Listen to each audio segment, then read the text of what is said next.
want to talk about women today. In this particular module, what I wanted to share with you is that women are the now and we are the future. And whatever happened before, which I'm actually not so interested in. I'm interested in the right now.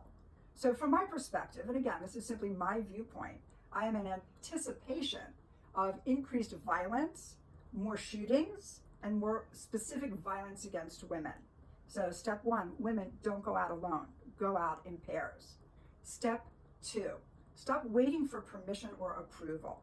Move out of the objective, meaning waiting for the male gaze to show its approval and appreciation, and step into your own subjective value, which is, this is what it is for me. It doesn't matter to me what you think about what it is for me. So if we stop waiting for permission and we stop waiting for approval, then we can empower ourselves to go out and take what is ours. Again, my belief system involves understanding the human being's inalienable rights. And one of our inalienable rights as female is to feel safe on the planet, to not feel at risk, to not victim blame, and to not slut shame. This is very important. So I want to acknowledge one of my sisters, Nikki Glazer, who did a fantastic job at the Golden Globes. This sister came out swinging, and she is a mouthpiece to fight truth to power. And good for you, Nikki Glazer, keep it up.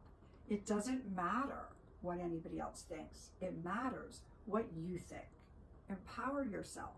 Setting a boundary is always a value assertion.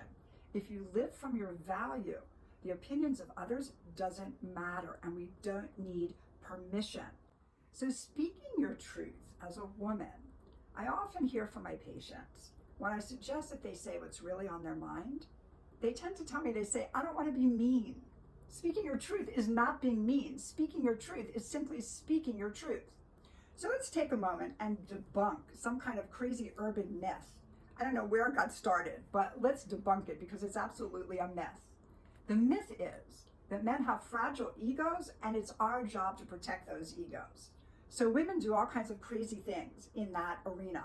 Like they pretend to be orgasmic when they're having sex with a man because they don't want to hurt his feelings regardless of the fact that he's a bad lover.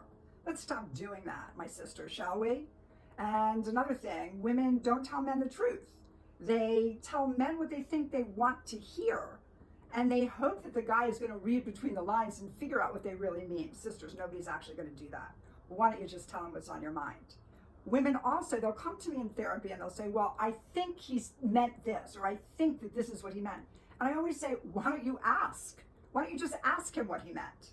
So I think it would be a great idea in terms of our own empowerment if we stop kind of playing around in this particular game where we have to have the approval of the male gaze, where we have to have permission. We have to be given the right to step up, or the right to be expressive, or the right to speak our truth.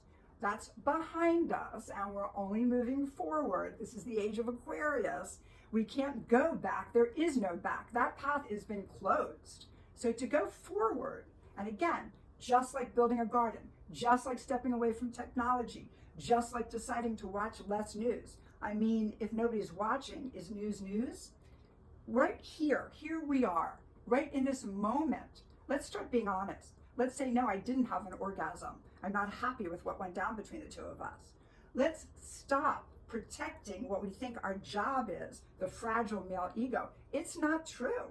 I don't think anybody's walking around saying women have such a fragile ego. We need to be protected. So let's just start speaking our truth. That is a subversive act. In this day and this time, to speak the truth is subversive. It's revolutionary. So, like the great Gil Scott-Heron said, the revolution will not be televised because, my sisters, it'll be happening in the bedroom as much as it'll be happening in the boardroom. So I encourage you, again, today, these are concrete action steps that you can take for your own empowerment, greater satisfaction, and happiness in the world.